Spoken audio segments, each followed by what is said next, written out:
Welcome to this week's Wrap-Up Weekly. I'm Jared Goyette in Kyiv for UATV.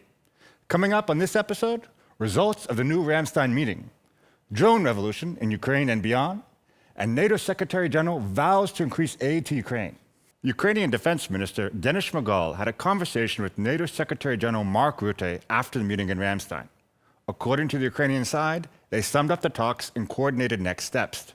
They also discussed an initiative that the partners buy American weapons for Ukraine, including Patriot systems. Shmyhal thanked the countries ready to join the initiative and praised Rutte for his strong speech in support of Ukraine at the contact group meeting. The 29th meeting of the contact group on Ukraine's defense on Monday, July 21st, produced three key results: bolstering Ukraine's air defense, supporting the U.S. plan for extra military surprise, and showing Russia that further aggression just doesn't make sense.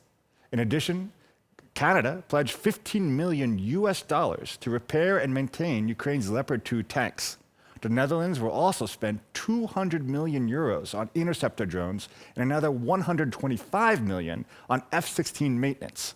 Partners expect to deliver 5 Patriot air defense systems to Kyiv as soon as possible. Germany will provide additional air defense systems and much-needed ammunition. On top of that, I agreed with Pete Hegseth during my trip to Washington, D.C. last week that Germany will contribute to providing the 5 urgently needed Patriot systems as quickly as possible.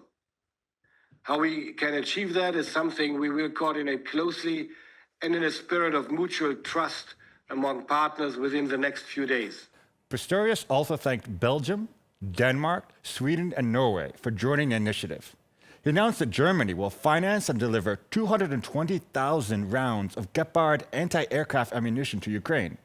He also added that Germany-funded long-range drones will arrive within days. To protect the skies above the Ukraine, we have to support the Ukrainian armed forces in their offensive efforts to weaken Russia's aerial warfare capabilities. That is why we are financing the comprehensive procurement of long-range UAVs from Ukrainian production. These systems are already proving their value on the battlefield. They are destroying Russian aircraft, drones, and missiles on the ground well before they can pose a threat to Ukraine, its urban centers or infrastructure. The first systems, financed by Germany, will be delivered to the Ukrainian armed forces within the next few days and will be ready for immediate use. And we are going to strengthen this capability further by providing additional investment and arranging a close technical cooperation between the German and the Ukraine defense industries. Analysts say that proposed sanctions could seriously limit Putin's military ambitions. NATO Secretary Mark Rutte urged Russia and its trading partners to think carefully about the consequences. This is significant. So today, if you are in Beijing or in Delhi or you're in Brazil and you know that this is coming to you, you might want to call Vladimir Vladimirovich Putin and say, hey friend, we are still buying stuff from you, but you have got to get serious when it comes to these negotiations on a ceasefire or a peace deal, or otherwise we get hit by these secondary sanctions. There will be also an effect directly on Russia, of course. But this is really significant, and it is smartly designed by the president. The American Institute for the Study of War has concluded that Putin will agree to negotiate only after the Russian army suffers crushing defeats. According to their recent analysis, timely and sufficient Western aid that leads to major Russian losses could force him to abandon hopes of victory by force. The ISW cites US President Donald Trump's 50-day deadline for negotiations as one example of pressure, real pressure, on the Kremlin. Ukraine's military intelligence says almost every component in Russia's new domestic drone is made in China. Investigators found that the drone, recently used to detect and overload Ukraine's air defenses, is basically a smaller Shahed. It can carry a 15-kilogram warhead. All of its electronics and most of its mechanical parts come from Chinese companies.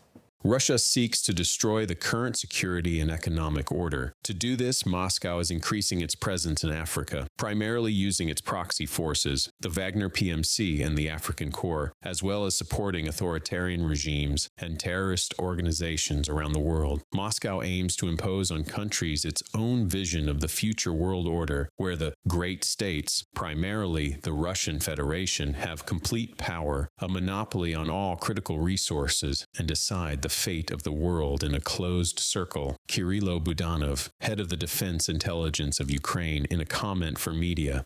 The Cabinet of Ministers of Ukraine has adopted a resolution that lets private companies scale up the production of explosives and ammunition with state grants. First Prime Minister Mikhailo Fedorov wrote on Telegram. He said that the priority is to create new game changers for the military and expand effective solutions. The Cabinet of Ministers of Ukraine has adopted a resolution launching a separate competitive program called Brave One. The goal is to support the scaling up of explosive production. This is an important step toward forming a full-fledged infrastructure for the serial production of ammunition in Ukraine. Companies that receive grants will be able to use the funds to create or expand production lines, purchase equipment, chemical components, systems, and complexes necessary for the manufacture of explosives and ammunition components. Mikhailo Fedorov, First Deputy Prime Minister, Minister of Digital Transformation of Ukraine, on Telegram. Poland has approved state programs that will overhaul how the army uses drones, the defense ministry said. The plan will test new systems and train operators. In Poland, we are starting a drone revolution. The Polish armed forces are entering a new era in which the widespread use of unmanned systems will become one of the main pillars of our defense. This year, 200 million zlotys will be allocated for the purchase of drones, half of which will go to training systems. Ukraine is our starting point. Ukraine changed everything. Russia's aggression against Ukraine demonstrated the importance of unmanned systems. Cezary Tomczyk, State Secretary of the Ministry of National Defense of Poland. Ukraine will receive much-needed Hawk missile systems and Bradley infantry fighting vehicles from the United States after the State Department approved a $322 million package. The deal includes maintenance, overhaul, and training. The Pentagon says boosting Ukraine's self-defense aligns with U.S. foreign policy and security goals. President Donald Trump is consulting the Senate on sanctions against Russia, but reserves the final decision for himself, according to White House Press Secretary Caroline Leavitt. His 50-day ultimatum, however, has slowed a bipartisan push for tougher penalties on countries that do business with Moscow. The president has been in very close communication with his friends in the Senate, particularly Senator Lindsey Graham, on this issue. But the president has always maintained, he's the commander-in-chief and the president for a reason, and he has been deeply involved in this conflict since the beginning. And so any decisions that are made with respect to sanctions, the president wants to reserve that authority and that right to himself. The global Starlink outage overnight reminded everyone of the risk of relying on one single provider. Ukrainian troops lost satellite links for about an hour, from 11 p.m. to midnight. Many drone units could not stream live video. Commander Magyar, head of Ukraine's unmanned forces, said the incident exposed weak points that must now be fixed. As of 1 p.m., communication was restored in all directions. Combat operations were carried out without broadcasts, reconnaissance by combat on strike assets. This incident, which lasted 150 minutes during the war, points to bottlenecks. Take into account and diversify communication. Robert Brovdy, commander of the unmanned forces of the Armed Forces of Ukraine, on Telegram. Turkey stands ready to monitor a future ceasefire in Ukraine, Foreign Minister Hakan Fidan said. Meanwhile, Andriy Yermak, head of Ukraine's presidential office, summed up the third round of Istanbul talks. Russia still rejects peace and has failed to reach its strategic goals since invading. More details in our report. The third round of negotiations between Ukraine and Russia lasted about an hour. The Ukrainian delegation, as in previous rounds, was led by Rustem Umerov, Secretary of the National Security and Defense Council of Ukraine. The delegation included Alexander Bevs, advisor to the head of the president's office, Serhiy Kyslytsya, First Deputy Minister of Foreign Affairs, representatives of the Ukrainian Parliament's Human Rights Commissioner, the General Staff of the Armed Forces, the main intelligence directorate of the Ministry of Defense, the Security Service, and Foreign Intelligence. The Russian delegation was again headed by Vladimir Medinsky, an aide to Putin. During the talks, Ukraine clearly outlined its priorities: a ceasefire, real silence along the entire front line, and no Russian strikes on civilian infrastructure. Special attention was paid to the humanitarian track, exchange of prisoners of war, release of civilians, and Ukrainian children. This is critically important. Andriy Yermak, head of the Office of the President of Ukraine, on Telegram. The parties discussed further stages of exchanging prisoners and civilians. The Russian side agreed to return individuals held in captivity for over 3 years, including the severely wounded. This issue was a priority during the negotiations. We are committed to continue working for the release of our people from a Russian captivity, the return of our Ukrainian children, and a real ceasefire. The priority is preparing a leaders' meeting, and our delegation has the necessary strength for this. Directives to discuss key issues. Ukraine proposed organizing a leaders' meeting involving Presidents Trump and Erdogan. Moscow must prove its commitment to peace through actions, believes Rustem Umerov, head of the Ukrainian delegation. We propose to the Russian side to hold such a meeting of leaders until the end of August. By agreeing to this proposal, Russia can clearly demonstrate its constructive approach to everyone around the world, including our partners. Ukraine keeps insisting on a full and unconditional ceasefire as the necessary basis for effective diplomacy. We are ready for a ceasefire now and to start substantive peace negotiations. And it is up to other side to accept this basic step towards peace. After the Istanbul meeting, the head of the Russian delegation stated that the positions of Kyiv and Moscow remain, quote, quite far apart. Notably, the Kremlin persistently refers to the side's proposals as memorandums. This is incorrect, clarified Ukraine's Ministry of Foreign Affairs. We think it's a little bit incorrect to call the documents memorandums, and this is the way Russians call it. Why? Because memorandum is supposed to be a document that is agreed by two sides, and I think this is their strategy to call it a memorandum. We think these are drafts. Sorry for being boring, but I think it's just like it's necessary to clarify the terms. So these are draft proposals or visions for the peace process. On the day of the negotiations in Istanbul, the 9th stage of a major exchange was completed. According to the coordination headquarters for the treatment of prisoners of war, over 1,000 Ukrainians have already been freed under the agreements. On July 23rd, severely ill and wounded servicemen, including soldiers, sergeants, and officers, returned from Russian captivity. Reported by Victoria Smirnova, UATV News. NATO Secretary Mark Rutte urged alliance members to buy more U.S. weapons for Ukraine after the online Ramstein meeting.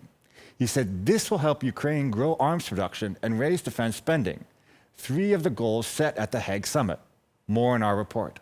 The NATO Secretary General's call for member states to purchase more U.S. weapons for Ukraine continues the initiative announced by Mark Rutte and Donald Trump on July 14th. Following a meeting with the NATO Secretary General, the U.S. President stated that NATO and Washington had reached an agreement on supplying military aid to Kyiv. According to him, the United States will provide weapons and equipment to alliance member states, and they will pay for them. Mark Rutte mentioned several countries ready to support this initiative, including Finland, Denmark, Sweden, Norway, the United Kingdom, the Netherlands, and Canada.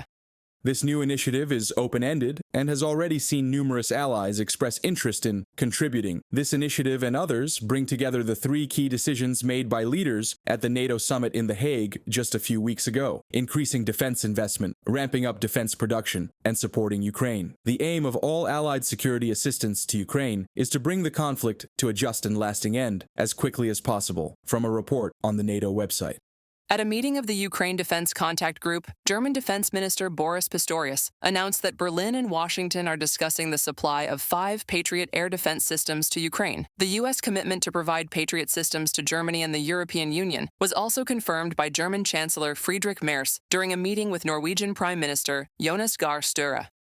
So, we are delivering and receiving replacements, but these replacements have not yet been effectively procured. Negotiations are currently underway with the American government about where the replacements should come from. But the American government has made a fundamental commitment that we will receive replacements. The details still need to be worked out by the defense ministers. The Norwegian Prime Minister, in turn, expressed his country's readiness to make a significant financial contribution to Ukraine's defense capabilities. Norway stands ready to provide considerable additional funding for Ukraine's air defense.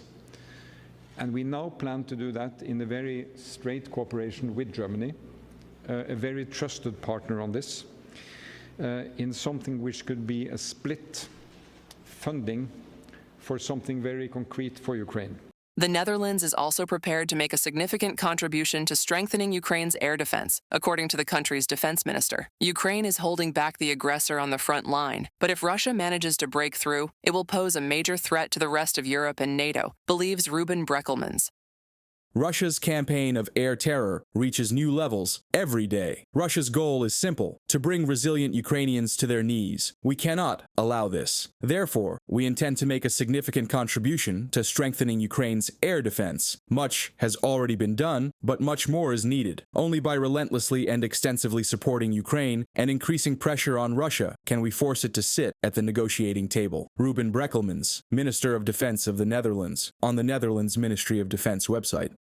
Helping Ukraine and increasing their own defense spending should be the European Union's priorities, believes EU Defense and Space Commissioner Andrius Kubilius. Times have changed because we in Europe are under threat.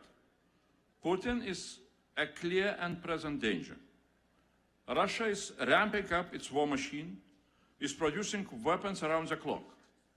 Russia produces the same amount of ammunition in 3 months as all NATO countries in 1 year, including the United States. It means that we Europeans need to ramp up our defense capabilities.